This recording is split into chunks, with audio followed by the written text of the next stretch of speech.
চারপাশে প্রচুর মানুষের সাথে দেখা হবে, অনেক ভিড় ঠেলে এগোতে হবে, অনেক রকম কথা কানে আসবে। শুধু আপনাকে যেটা করতে হবে সেটা হলো ইগনোর।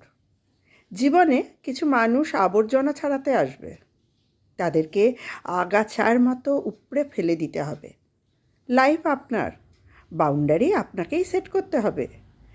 নেগেটিভিটি যেখানে দেখবেন শটান সেখান থেকে দূরে সরিয়ে নেবেন নিজেকে। শুনতে খারাপ হলেও আপনার কাছের অনেক মানুষ আপনাকে কিন্তু খারাপ দেখতে চায়। তারা চায় সহানুভূতি নামক মলমের তেলে একটু কাটা ঘায়ের নুন ছিটাতে। আপনি সিম্পলি সেই সুযোগটাই দেবেন না। অযথা তর্কে যাবেন না, বোঝাতে যাওয়ার কোনো প্রয়োজন নেই আপনার। আপনার সামনে কেউ যদি বলে আপনি মুখ্য, তাই মেনে হেসে বেরিয়ে আসুন। ওই যে সময় আর এনার্জি বাঁচিয়ে নিলেন, ব্যাস কেল্লাফাতে। যে যা বলছে শুনে নিন, আর মুচকি হেসে শিরদাঁড়া সোজা করে নিজের সিদ্ধান্তটা নিজেই নিন। যারা নিজের সিদ্ধান্ত নিজে নিতে পারে তারা আসলেই জীবন চেনে, বোঝে।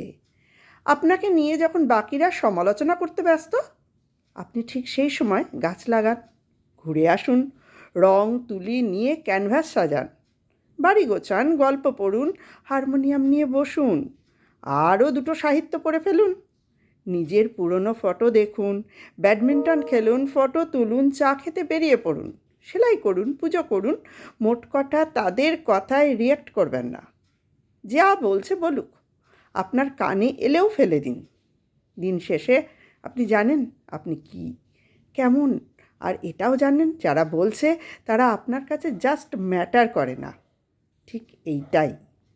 একটা বাউন্ডারি সেট করুন, একদম যাদের বা যার বুকে মিশে আপনি শ্বাস নেবেন, যার সামনে আপনি আয়নার মতো দাঁড়াতে স্বাচ্ছন্দ্য বোধ করেন, ঠিক তাদের কাছেই ওপেন আপ হন।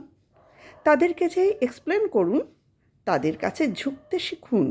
কারণ হয়তো তারা বা সে আপনাকে খারাপ দেখতে চাইবে না। বাদবাকি দুনিয়াকে মালা ঘোড়া করে ছেড়ে ফেলে দিন। একটা কথা মাথায় রাখবেন, জীবন অনেক সুন্দর। আপনি যে জীবনটা বাঁচতে পারছেন সেটা অনেক সুন্দর।